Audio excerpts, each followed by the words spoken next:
And so it doesn't matter what level of personal development you're doing, folks, and this is what I want to drive home, is you must constantly press yourself against challenges because you want to test your willpower, your discipline, and your integrity to yourself. You want to own it and not let it own Exactly. you. What if I said there was another level of success that you can tap into that's going to give you a greater sense of impact, income, and significance? Hey, I'm Bedros Koulian, and that's Craig Ballantyne. Welcome to another episode of The Empire Show. And this episode is about how to tap into higher levels of success.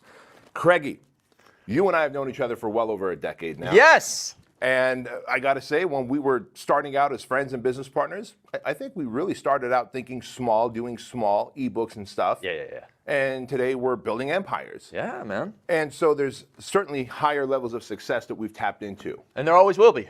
So I really want to share with our audience how they can, what took us a decade, how can they do this in 3 years? How can they time collapse? Right, time collapse this. So for me, I found this, that I was able to tap into higher levels of success as I got deeper into self-development, personal development, as I got more disciplined in my life and built structure, and that's thanks to you and your book, The Perfect Day Formula, and as I got more disciplined on my diet and nutrition. And the reason those three specific things is, I always say civilians, people who aren't entrepreneur, who clock in 9 to 5, they don't have to necessarily get the 7 hours of sleep like we do. They don't have to eat right and work out. They should, but they don't deal with the level of stresses and decisions that we have to make, that you have to make, right? And so because of that, you have to be squared away with your diet, nutrition, and sleep. You have to be self-developed and personally developed to your highest level so that you can handle stress, you can handle the big decisions, the emotional roller coaster, the mental friction that comes with being an entrepreneur. And so that's what I want to really tap into today. Or are there any hacks that you've used to develop quickly? Yeah. So most people are thinking, okay, what do I add into my life? B, what do I add? Well, here's the thing. If there's a higher level and you're not at it, yes, there are some things we're going to add. But let's talk about, well, what is stopping you first? What is stopping you first? And you touched on a lot of them. And I think the biggest one, though, the biggest one that you maybe have just glazed over a little bit is the people that you surround yourself with, right? So classic, you're the average of the 5 people you spend the most time with. Is that a cliche? No, it is Harvard research proven. If you spend time with overweight people, research shows you have a greater chance of becoming overweight. You hang around people that smoke, same thing. So here's the thing. Look at the toxic, negative environments that you spend your time in. Look at the ambitions and goals and dreams and achievements and accomplishments of the people that you spend your time with. And if you are not going and spending time with people that make you uncomfortable in a good way, like I know when I spend time with you, with Joel, you guys are going to ask me questions where it's like, you're right, I got to do better, I got to do better. If you are not spending time with people like that, man, you got to change your surroundings. So that's one of the biggest things. Then it is also, what are your bad habits in your life? Yep. What is the undisciplined approach you're taking? Hitting the snooze. Man, you're hitting the snooze. How many times have we said? What do you need to do? So I have this, a bunch of clients now, they text me every day what time they get up. And that's not enough, though. That's not enough. Because if we stop there, there's, okay, I screwed up. There's no consequence. If you want to make a change, one of the things you have to have is a significant consequence. So, you know, this one kid, he literally is a kid. He's 27 years old. He lives in Taiwan. He's a client of mine. Has had a couple $100,000 launches since he's been working with me. And he goes, okay, this is about 2 months ago. He goes, I'm going to get up at 6 a.m. every day. I'm going to shut my phone off at 9 p.m. I'm going to send you a message every day. And then he said one other thing that I totally forgot until I got this message in my email. It said, you just donated $1,000 to Bernie Sanders. And I'm like, heck no, I did not, because I'm Canadian. Why would I do that? And then I looked at it, and it was Daniel donated, because he said, if I don't get up at 6 o'clock every morning, I will donate $1,000 to Bernie Sanders. So there's always a carrot and a stick, and the stick for right, him, man. The stick for him was donating to Bernie Sanders fund. Now, here's the thing is I forgot about that. But he, you know, that's the integrity he had. Yeah. Like, I'm going to follow through with this, because I was like, why did you? Oh, that's right. That's right. So you need to have that in place. So now we can go deeper and deeper into this, but you need to think right now, if I want to get to the higher level, before I add this stuff, what do I have to remove? What fence do I have to build around myself with distractions, temptations, and eliminate the junk? so that it allows you to become that high performance machine. You know, to that, God, you make such great points, because without eliminating the distractions and the junk, there's no room to add some of the stuff we're going to talk about, right? Yeah. And so where that's concerned, you talked about your network, and it is Harvard proven. Your network is your net worth. And I always talk about the 20 points, the 20-point gap, meaning if you all of a sudden started to pour into your own self-development more, and I decided to just sit where I am and no longer develop personally, after 6 months to a year, there's going to be a bigger 20-point gap between us. Both, what I mean by that is in IQ and EQ, right? And I found, I don't know if there's any science backing this up, but I found that if you and another person are more than 20 points apart in IQ and EQ, it's literally a disconnect. Like, you ever meet those people and you're like, oh yeah, totally. I don't understand. Well, we have friends. Yeah. I mean, we spend a day with them every 6 weeks. Yeah. And like, it recharges us, but it's like, man, we couldn't do this every day. Exactly. Yeah. Exactly. And so I want to share with you guys this, that you want to start hanging out with people who are 20 points higher than you, so that you can start absorbing what they're doing. And so where this is concerned, it's not just the actual physical people, by the way, in the network, which are like friends, your family, people that you went to high school with, coworkers. But I'm talking now about this, the social media. Up until about 3 months ago, I had 449 people that I was following on Instagram. Today, I've got 170 people. Because what I decided to do is, I realized this is also my network. It's literally my social network. That's what it's called. And so I said, well, I'm following people, some because out of obligation. They followed me, so I'm following them. Others I was following because I actually was interested in what they were saying, but then they somehow changed their message. Or you changed, and it was like, the message Yes. was good for me then, not so much. That's true. now. I evolved and changed. Yeah. There's a 20-point spread. There's a 20-point gap. I don't get it anymore. And I got a new rule. If I'm scrolling past your shit and I don't like it more than twice, that means I've got to unfriend you. I got to unfollow you. Yeah. So I follow 9. 9 I saw that. I was at 100 once. And I always check to see if I'm one of them. Right, you are. And here's the thing is, if I am not learning from the person, so the people that I follow religiously, and I just cut 2 recently, not just because I wanted to go from 11 down to single digits, although that was a big factor, but it was just, this became more entertainment and distraction than learning. So now it's you, it's Cardone, it's Jason Capital, it's my dog teaching incredible lessons, and then a couple of people that don't post. So the way that I look at it, in addition to if I don't like it, but hey, listen. There's a little honey on there that one of your 9 people is this cute little honey, and yeah, I did a little stalking. And, it's something we'll talk about over dinner tonight. There we go. So the other thing is, if somebody's post caused me any envy, and this is on me, right? But if it's like, okay, this is causing me envy or something like that, and it's not enough value, that's another reason to get rid of it. Bingo. And I wanted to talk about that. If it's causing envy, if it's making you feel bad, if it's one of those things where you know that they're constantly posting the best parts of their life. By the way, we all have shitty parts of our life. And it's one of those things where you know it's like, hey, it's not making me feel like my best self. Yeah. Unfollow them. If it's starting to make you feel envy, even though the problem is on you, guess what? To stop feeling envious, you got to unfollow them. If it's something that doesn't align with your core values anymore, unfollow them. If you go down the path of, yeah, but what if they see and it hurts their feelings or whatever, you can't think that way. Dude, I had a grown man the other week. He goes, listen, I live in a small town, like 10,000 people, and if people find out that somebody found out I unfollowed them, and I'm like, okay, if you are being influenced by people who are so butthurt that you have unfollowed them, yeah. Like, those are the wrong people to hang around. And remember, like 2 years ago, you didn't even use Instagram. So like 2 years ago, you weren't following anybody. So unfollow them, and if somebody gets upset by it, it doesn't matter. Okay, you got to move on.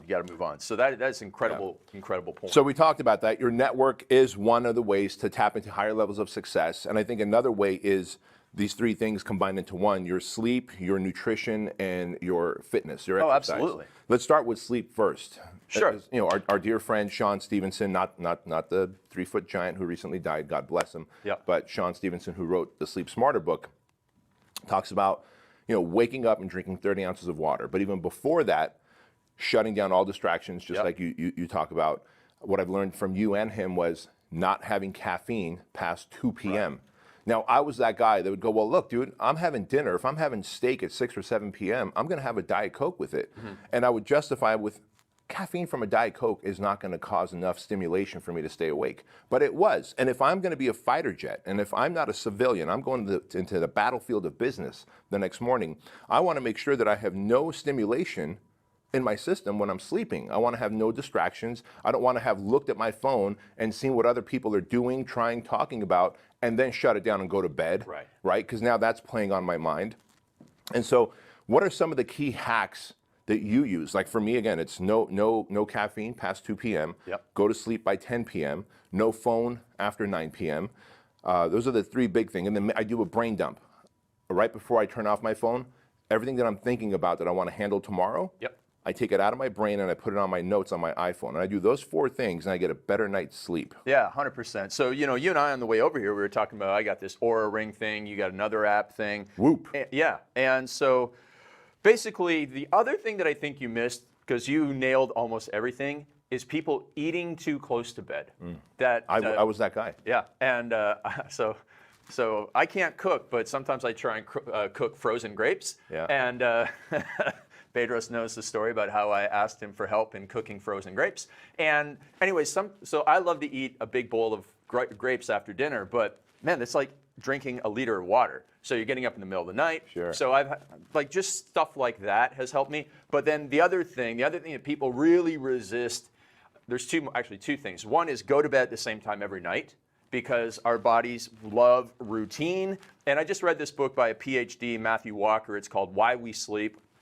And he says basically like the number one thing you could do is go to bed and get up at the same time every day. Which is huge, because some people might think, look, what's wrong with sleeping at midnight, waking up at 7 p.m. or 7 a.m., or sleeping at 10 p.m., waking up at 5 a.m.? It's still 7 hours. Yeah, but it's not. The circadian rhythm is aligned, right? Right, exactly. And that's important. Again, for a fighter jet, every little minute thing matters. Yeah, and then the other thing is alcohol. And people will say, yeah, but I relax and then I fall asleep better. But here's the thing is you don't get into deep sleep. So you can get 8 hours of sleep after you had 2 glasses of wine, and you're going to wake up and go, man, I'm not fresh, because there's not quality sleep. So there's duration of sleep, which is huge, but there's also quality of sleep, which may be even more important in some cases. So you got to stop the alcohol at least 3 hours before bed. And listen, if you're watching this show, you're not watching this show for party hacks. You're and we're not saying, hey, listen, your daughter's wedding, obviously you can't drink because you got to get. No, listen, you're gonna have champagne, you're gonna do that,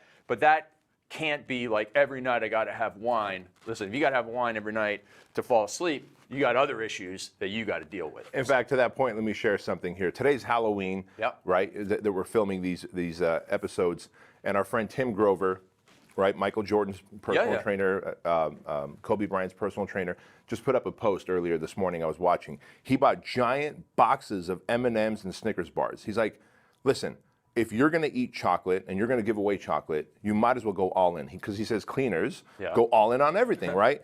And I loved his post because, look, if you're going to eat chocolate, don't just eat one of those bite-sized pieces. Make today the day that you're eating chocolate and eat a freaking giant box of chocolate of your favorite one, and then tomorrow get back on your routine. Right, I'm a big fan of that. Plus, most entrepreneurs are all or nothing anyway. Sure. Like when we go out to dinner, and I know that that's cheat night for me, and there's a basket of pretzel bread, I'm eating pretzel bread until you have to roll me out of the restaurant. Right. But the next day, I've got it dialed in. Because you've also, you've gotten your fill. If people just have the little bit, they don't get their fill, and that's why it's like they still have the bad. So we're certainly not telling anyone, live a boring life. We're telling you to live a structured life. I've had a better life since I gave up drinking, that's for sure. Absolutely, absolutely. So to that point, what about nutrition and exercise? Well, then I think it's just consistency. I'm a big believer that every diet works, it's just the person doesn't work. So find what works for you, stick to it, be consistent with it, and that way you're not bouncing around from thing to thing. And then I'm not a big supplement guy, I'm a greens and protein guy. If I have that every day, I'm feeling good. And then with the exercise stuff, again, it's the same sort of thing. Find what works for you. You got to get some strength training in there, and then just be active. Move your body, and then understand that when you're moving your body, you're going to get great ideas, and you're going to think better. You're going to have so much more energy. Just the one thing I will say about this is that, especially for entrepreneurs and we have so many that are in the fitness space, you probably work out too much, and you're probably working out at the wrong time of day. And so what you need to do, and I talk about this all the time, and I catch people, and when they make this change, it's a huge change for them. They're working out first thing in the morning, and unless you absolutely positively have to, like, hey, there's no other time of day I can work out, I challenge you to move that workout to lunchtime, later in the day, because that morning is when you got to get up in GSD. That's what you do. I love your 3 hours of work, then I go to the gym. And listen, if you're an entrepreneur, you're an empire builder, you get to make the world play by your rules and not the other way around. Now, again, if you like, hey, I got to be in the office at 8 just because of the way your business runs, and the only time of day I'm going to train is at 5 o'clock in the morning, God bless you, be at it. But if you can control that, don't sacrifice your magic time in the morning when you have the greatest discipline, willpower, and intention to move ahead on the big projects so that you can go and work out because you're a workout addict, all right? At some point, you got to draw the line and say, I'm 40 years old. I don't need to do another fitness competition. What I need to do is hit that first $1 million in revenue so that, we're not struggling as a family, stuck and struggling. So just make sure you got your priorities straight when it comes to exercise. A lot of people, we got to light a fire under their butt to exercise. Yeah. A lot of people, we got to rein them right, on the exercise. And so to that point, you nailed it on the exercise. Let me just add a few more bullet points where the nutrition is concerned. Listen, we're talking about tapping into higher levels of success, meaning being able to become your best self, become a better leader, become a better entrepreneur, become a better communicator, become a better decision maker, become a better earner, become a better marketer, become a better salesperson. For those 8 things to happen, because those are the 8 things that really increase the money, the impact, the significance in your life, you have to be dialed in.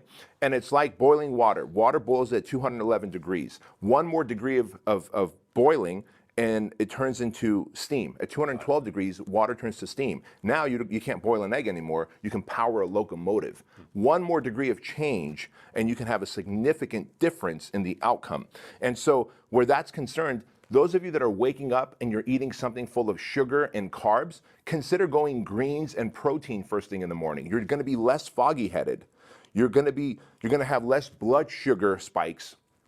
It's going to let you perform at a higher level, think at a higher level, process at a higher level, speak and communicate and decide at a higher level in the morning. Why in the morning? Your biggest decisions, your biggest actions in your business take place in the mornings. That's just a fact. Yeah, now we're going down the rabbit hole because, we got 20 years of experience of nutrition and that sort of stuff. So another thing is, very much like, too much sugar and carbs in the morning, you get foggy-headed. If you go overboard in the caffeine first thing in the morning, then you become a little anxious. You start making poor decisions because you're just very overwhelmed. And so research from the United States Army shows that if you take that caffeine in smaller doses over the day, you have greater mental performance. So you got to be your own walking science experiment. Identifying cause and effect. If I have 100 milligrams of caffeine first thing in the morning, how do I operate over the course of the day? If I have caffeine past 3 o'clock, what does that do to my sleep? If I eat this, then what? And most people go through life, those low performers go through life, man, every day I'm tired at 2 o'clock, Bedros. Right. Bedro. Shout out to Frank Kern. Great. And what'd you have for lunch? Oh, I go to Burger King every day. All right, well, but they go through 40 years of not connecting the dots. And connecting the dots, as Elon Musk says, the scientific method of cause and effect is what is really going to help you make great observations, great decisions, great insights into your business. It's very much like, hey, if you run this Facebook ad, what response do you get? You got to look at your body and your mind the same way you look at your Facebook ad. Brilliant, exactly. Because if all of a sudden you're eating too much sugar and carbs in the morning and you're foggy-headed, you can't think straight, or maybe you're eating high protein, high greens in the morning, but then you're going to be a tough guy or tough gal, and you're going to say, hey, I'm going to skip lunch, I'm going to skip snacks, and I'm going to just burn through and do my work. Well, guess what? Now you have low blood sugar and you're halting. You're hungry, angry, lonely, and tired. I say that all the time. That was one of the best lessons. Right? And when you're hungry, angry, lonely, and tired, do you think you're doing your best work? Do you think you're leading the best company? Do you think you're doing your best communication? You're not. So you've got to graze throughout the day on healthy stuff. The bottom line is you're an entrepreneur. You have chosen to be on the battlefield of business. And if you're on the battlefield of business, you must use the right ammunition and fuel. You simply cannot be a crop duster. You can't take a crop duster to war, and that's what we're talking about. So we talked about the network. We talked about sleep, nutrition, and exercise. Let's talk about that last component of tapping into the higher levels of success, which I believe is personal development, self-development. Oh, absolutely. Constant, ongoing improvement and sharpening of the sword. Check this out. So last weekend, I'm in New Orleans it's Halloween weekend. Everybody's partying and everything. I'm speaking to 120 dentists at 7:30 in the morning. My session starts at 7:30 in the morning. So the guy who runs this mastermind it's a sleep dentistry mastermind, he hired me back in February, put a whole bunch of structure and systems and success into his business. He hired me to come and speak to his 120 dentists. And he goes, before working with you, our session started at like 9:30 in the morning. Now we're starting at 7. But they had a Halloween party the night before where he and his wife renewed their vows in like Halloween costumes. Oh, wow. So they were getting in at like 2 o'clock in the morning. They were all in the room Sunday morning, and I spent 3 hours on the time ownership techniques that I teach. I don't do time management, B. I do time ownership. Time ownership. I ain't renting my time. That's I'm right. owning it.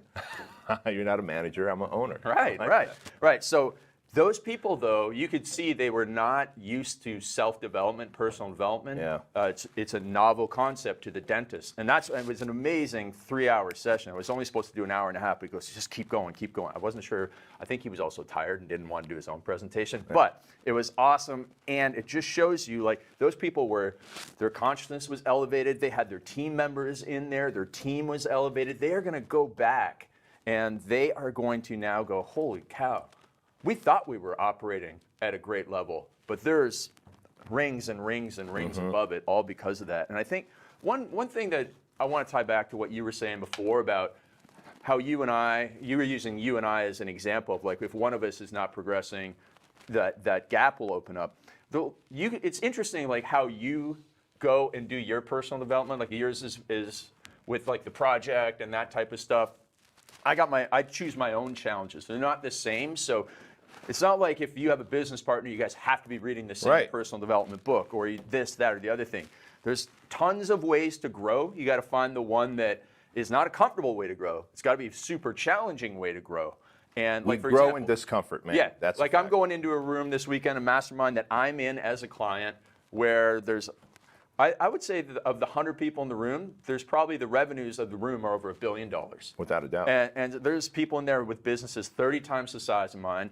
And, it's a jam-packed weekend. There's barely like a single minute from 9 in the morning till 11 p.m. at night, 3 days in a row that's not accounted for. And I'm looking at the schedule and I'm like, oh my God, oh, there's optional, oh my God, thank goodness, but I'm going to force myself through all of it, and that, to me, that's harder for me to accomplish than to go through the project. Agreed. And I know you well enough where you need your alone time, and that's how you recharge. But the fact that you're willing to put yourself out of your comfort zone, and to that point, recently I just finished a 6-week challenge that I put myself through with jiu-jitsu. Yep. Right? Now I'm 220 pounds. I'm not the most flexible guy, and jiu-jitsu requires a lot of flexibility. And when you're going 6 weeks with a black belt, 4th degree black belt, twice a week, 2 hours at a time, it's like you've been hit by a truck for every day for 6 weeks. Your body's just in constant sore. My shoulders, my elbows, my knees, my ankles. And there was plenty of times that I was driving to my gym there where I was getting the training from, and I was like, you know what, I'm just going to text Coach Pete and say, hey, I'm busy at the office, I can't make it. That inner dialogue begins. The bitch and the beast begin to negotiate, right? And I'm like, you know what, dude, you've already paid him in full. Show up, do it, because 10 minutes into it, you're going to be like, I'm glad I showed up. And every single time, 10 minutes into it, I'm glad I showed up. Here's the thing, is that with you, the consequences to yourself are high enough before we talked about external consequences. So most people listening, eventually you'll get to the point where the internal consequences are high enough that you won't need to put $1,000 to XYZ or something like that. Like, you don't need that. Like, what's $1,000 to you anyways? Right. So, but like the paid in full, paying this guy in full, that doesn't matter to you. Like, you could still cancel and it wouldn't matter. But what matters is the integrity you have with yourself, which then allows you to build self-confidence, which is so important. So that's exactly right. really, really valuable. And the point I was trying to drive home is, I remember maybe a year or two ago, you were like, hey man, I'm not eating almonds for whatever it was, like 6 months, a year, whatever. You just, and I know how much you love, especially chocolate-covered almonds. And so when you really think about the outcome of your personal challenge of just not eating almonds, whether chocolate-covered or not, for a long period of time, or me going through a 6-week physical challenge where I'm getting beat up, you're right, they're two very different challenges. But the outcome is personal discipline, controlling willpower. And then the lessons of, wow, removing this out of my life, here's what I learned. And wow, stepping out of my comfort zone, here's what I learned. Literally, the outcome that we both get from you not eating almonds and me going through a 6-week challenge that's physical is virtually the same. And so it doesn't matter what level of personal development you're doing, folks, and this is what I want to drive home, is you must constantly press yourself against challenges. If you like something a lot, eliminate it out of your diet just to see if you can control that vice. That vice might be chocolate, might be coffee, might be alcohol. Go on a 100-day streak of removing something out of your life, not because you're an alcoholic, not because you're a pretzelholic like I am, but because you want to test your willpower, your discipline, and your integrity to yourself. You want to own it and not let it own Exactly. you. Exactly. And when you do that, like right now, I'm actually converting. I'm going to go 30 days vegan. Wow. Yeah. I love meat. I love a great steak. So after the project ends here next week and I'm done speaking at your event, I'm going 30 days of vegan. Now, I love meat. I love that stuff, but What are you doing for Thanksgiving? I'm eating vegetables. And I'm grilling up steak for the people that come to my house. Cool. We're having a big party. Well, I mean, your wife is also an amazing cook. She'll make Yeah. But the point of this is not because I got high cholesterol or meat is bad or any of that stuff, simply because I want to show discipline in my life and then be aligned in integrity. And when you do that, I'm going to come out of that, day 31, going like, man, these are all the things I learned. And if I could do this here with my diet, imagine what I can do in my business. Yeah, and so the other thing for me is after I read that David Goggins book, I wanted to give myself a super big challenge. And to me, endurance exercise is not a super big challenge. So that's why I started fasting on the first. So I do a 24-hour fast. So I have to go to this mastermind. On the very first day of the mastermind is a dinner that starts at 6, it ends at 11. That's right. Fasted. Fasted. And here's the thing is I'm coming in on California time. So it's not like I'm going to be able to sleep till like 10 in the morning in California and then be like, oh, it's only like half the day. No, it's like I'll probably be up at like 6 in the morning. And it would basically be a 36-hour fast from dinner to night. Yeah, tell everybody how that works. The first of every month, you start a fast. First of every month. I did try and do it water only, but I realized like I had one day I was literally on the floor because of like no caffeine. I wish you would have taken a selfie. And So I give myself a little bit of green tea. Good blackmail footage. Yeah. A little bit of green tea, but that's it. No food for the 24 hours on the first. But I also go to bed at like 9 o'clock at night the night before, and then you're actually not that hungry when you wake up. So it's usually from 9 p.m. on the 30th or 31st until about 7 a.m. on the 2nd. Yeah. And I have to do that in a room of 100 entrepreneurs at like a black tie dinner, and you're fasted. It's easy when you're at home. Yeah. But I got to be in a good mood. I'm meeting people for the first time, so it's going to be a great challenge. But the discipline of that, the willpower required, and the challenge, and how you lean against the side of your comfort zone. It's the lessons that are going to be learned. So much growth, Yeah. man. Here's what I can do. Here's what I can do in those circumstances, and that's what it comes down to you. Is you have to put yourself in circumstances where you don't want to do something because you're a huge fan of Navy SEALs. I'm a huge fan of World War II stuff. These are men and women who did stuff in situations where it's like, oh, I can't go and work out unless I have my pre-workout and I have a protein. Listen, these people spend days in the field with no food, pooping in their pants. Literally in the trenches. Yeah. Literally in the trenches. So you gotta push yourself harder, and that comes to one of the things that I always tell people is that you must understand you are capable of so much more. Yeah. And guys, to that point, if you want to tap into higher levels of success, you have to understand that success comes through adversity. The best wines are made from grapes that have grown in high elevation, in poor water and soil conditions, and those are the grapes that make the best wines. There's the universal formulaic process to becoming the best version of yourself. And if you want to achieve that higher level of success, this is what must be done. It's not a suggestion, it is a prescription.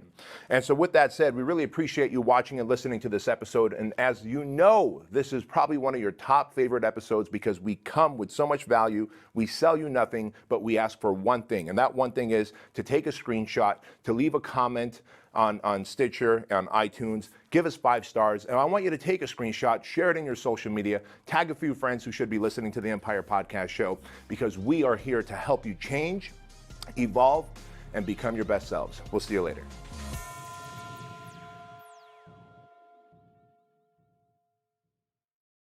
If you want to make $10,000 per month, click the link in the comments for free training.